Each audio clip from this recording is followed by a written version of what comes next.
Hi, I'm Sally. I'm a professional ceramic artist here in Grand Rapids, Michigan. I'm going to show you a few basic techniques that you can use with clay or Play-Doh, and then I'm going to take you through my studio and show you some of the different ways that you might see clay, from just something mushy to something that you can actually use. I'm going to show you some techniques for hand building that you can do at home using Play-Doh, which is going to be much tidier than regular clay. Although if you get to take some art classes or maybe have some clay at home, you can certainly try them with real clay. So the first technique I'm going to show you is a pinch pot, and the pinch pot is really the most basic. It's just going to get your hands on the material, and this is a technique that's really ancient. It's been used for thousands of years.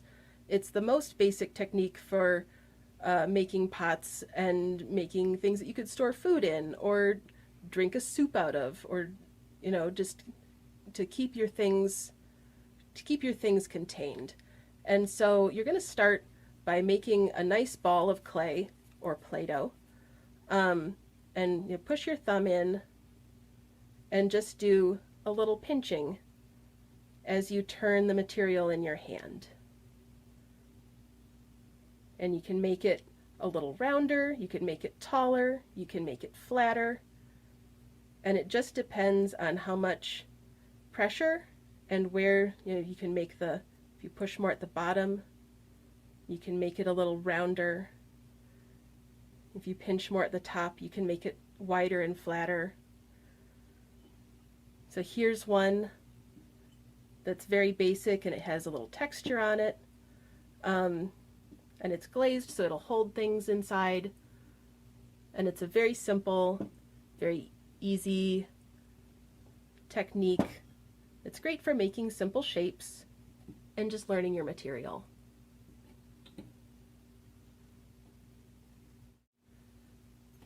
So next I'm going to show you another pretty easy technique. You might have done this in an art class before, and it's called coiling. And you're just going to roll your Play-Doh or clay like a snake. And you want to make sure that you're not going to get anything in it like your little sibling's cereal or cat hair or cookie crumbs, because that'll kind of mess you up. So you're going to roll your coil, and you can make a fat coil, you can make skinny coil, but you want it to be kind of even. And then this is a technique that you would use, or that has been used, to make bigger pots. So if little pinch pots are not quite big enough, you can make bigger containers out of coils, because you can just keep adding, and you can make it nice and smooth and kind of blend it all in, so you have like a watertight container. Or you can leave the texture the way it is so you can see all the coils, or you can add a texture with stamps or your fingers.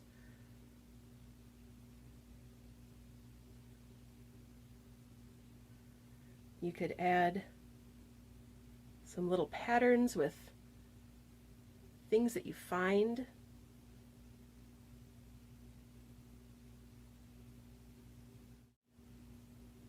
So I'm going to roll some really thin and see what kind of pot I can make out of this Play-Doh.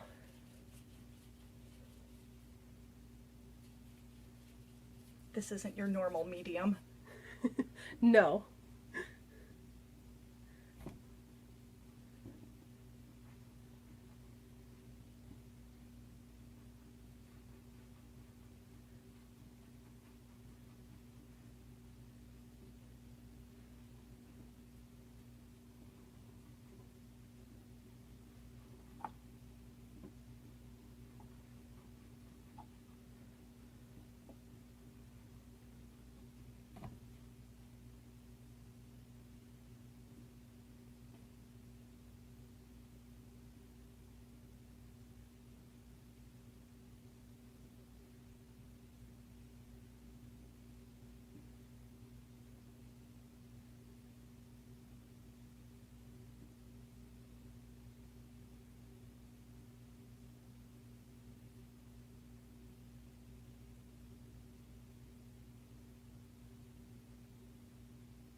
So the last thing I'm going to show you as far as some basic hand building techniques is slabs. And slabs are great because you're just rolling out clay and you can cut it into any kind of shape you want, and you can make nice flat shapes like dishes, or you can make big sculptural shapes.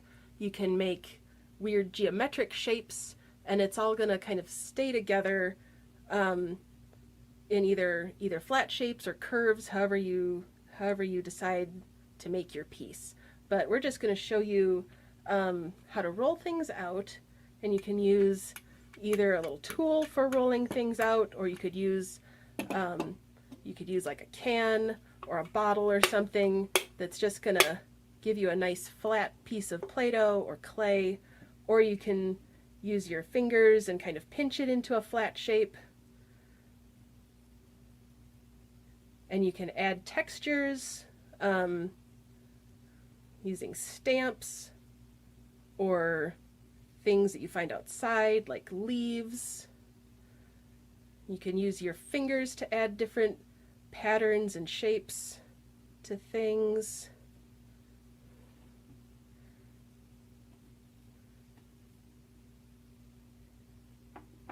You can use just things you find around your house and see if that adds an interesting texture or pattern.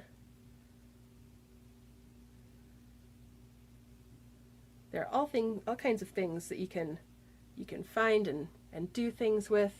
This is a little dish that I made, and it's made with a slab. I just rolled a texture on it and cut it out with a cookie cutter and then curved it a little bit. So you can use it to hold things like a spoon or a tea bag or like some little earrings or something. So this is a nice way to make little dishes. And then you can kind of curve things. If you're going to make a little dish, you just use the bottom of a can and kind of press that in, and it's going to give you just a really small little bowl. So this is a potter's wheel, and this part of it is going to spin pretty fast, and it's a good way to take a ball of clay and turn it into a mug or a vase. And clay, when it's dry, is very fragile. My camera person picked this one up and wasn't aware of that fact earlier. But it's fine. It's fine. At this point, I can put this back into a bucket of water and it'll turn back into clay. It's totally fine. So I'm just going to show you very quickly how to do throwing. And you might be wondering, why am I showing you this when you're just learning pinch pots? But a lot of the skills and the feel that you get from foundational techniques like pinch pots and coils and slabs are really going to help you if you take an art class or something and have the opportunity to try throwing on a potter's wheel.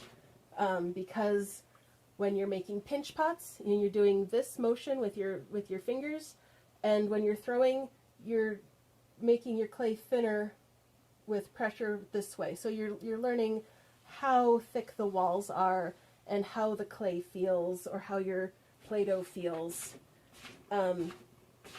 So learning those early techniques is really important because that's the foundation of anything else that you're going to try. So I'm using the water because clay gets really dry and kind of gritty, and this just keeps it nice and slippery, and it's easier on your hands and it's easier on the clay. And so here I'm going to open it with my thumbs, just like we did with the pinch pots. And I'm going to put some pressure on the inside to make the bottom a little bit wider.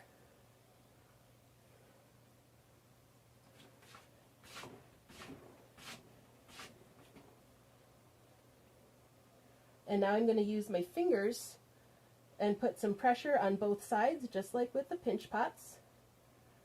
And just give it a little squeeze, and it's going to make the walls thinner and taller. And then we can kind of make it nice and smooth with a sponge.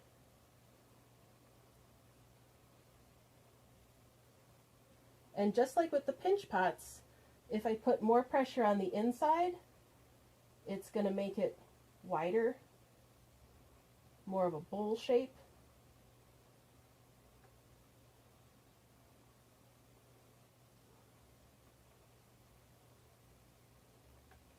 Or I could kind of squeeze it in, make it narrower, make more of a cup or a vase.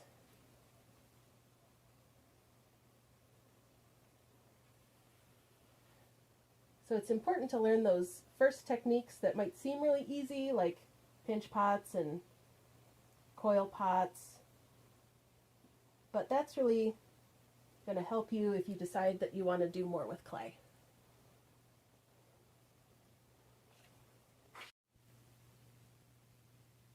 So now I'm going to show you throwing from a slightly different angle so you can see what my hands are doing a little more.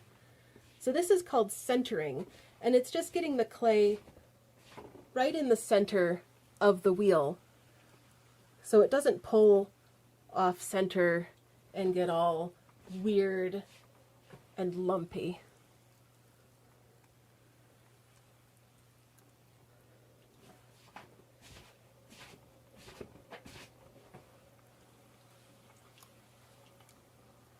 And it's similar to when we were making pinch pots and we made a nice round ball before we started opening it up and pinching the walls.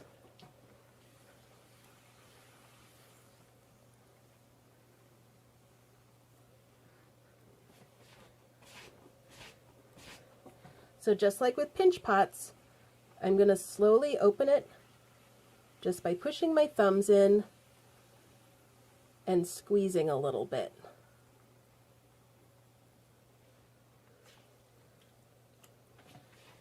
And then adding some water so it stays nice and slippery.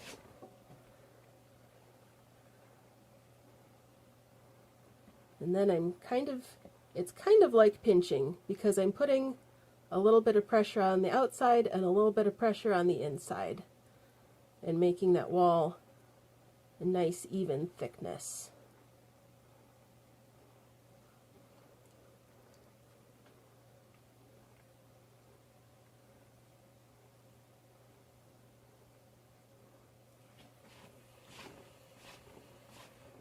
Kind of smooth it out with a sponge.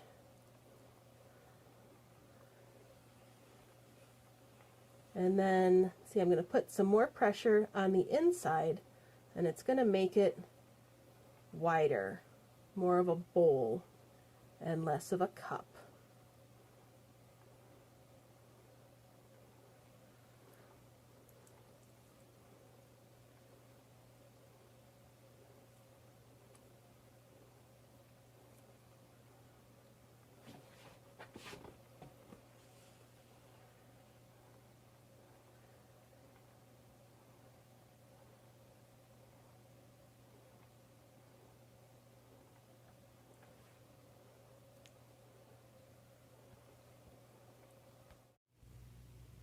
And just like with the other hand building techniques that I showed you earlier, you can use any kind of decorating technique.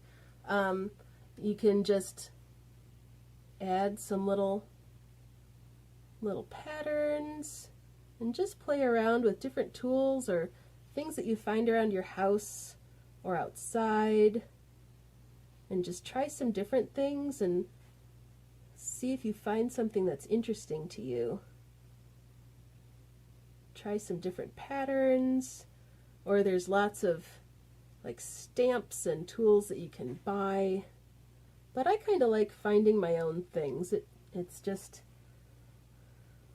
more interesting to me to find things that aren't necessarily tools.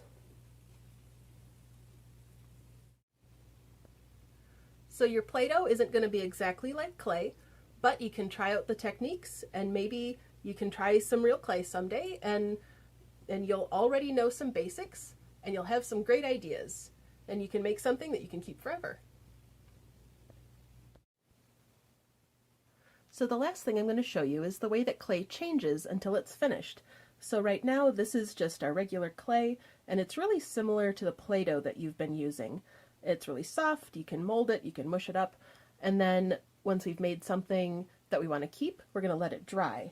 And then once it's dry, it's pretty fragile, but it's going to be completely dry, and then it goes in a special machine called a kiln that gets very hot.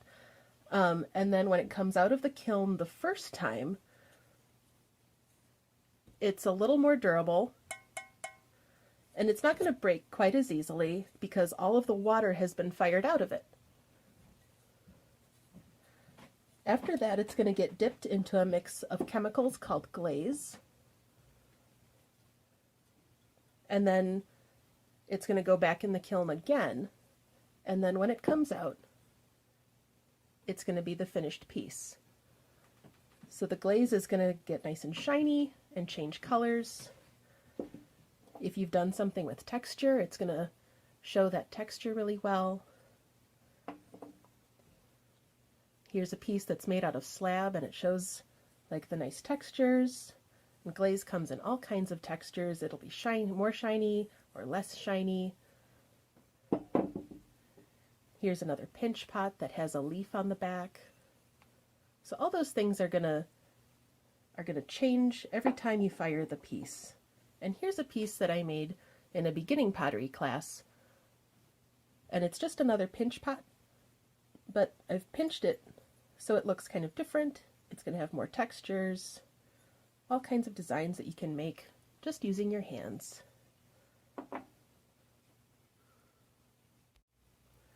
So of course today you're going to be trying out some art with Play-Doh, which you can get either at your local Kent District Library, or you can make some of your own at home, of course with the help of an adult, because you're going to be making it on the stove. The first thing you're going to do is measure 2 cups of flour and 3/4 cups of salt into a large pot, and then add 2 cups of water and 2 tablespoons of vegetable oil. If you're making just one color, you can add some food coloring, or later you can divide it into as many balls as you want and just make a bunch of different colors. So you're going to cook the flour, salt, water, and oil over medium heat, stirring constantly, and keep stirring it until the dough is thick and starts to form a ball. Then you're going to take it off the heat and put it in a bowl or a gallon-sized bag or onto some waxed paper. You're going to let it cool and then knead it with your hands until it's nice and smooth. If you're making a bunch of different colors, then divide it into as many as you want. And you're going to add a little bit of food coloring to each ball and just keep kneading it until it's a nice even color. And then once it's all mixed together, you're ready to start playing and practice some art at home. And I hope you have fun trying out a lot of different things. And just look around your house or your room or outside and find some interesting things to try patterns with, and just have a lot of fun being creative and maybe making some little pieces that you keep for a while, and just have fun making art.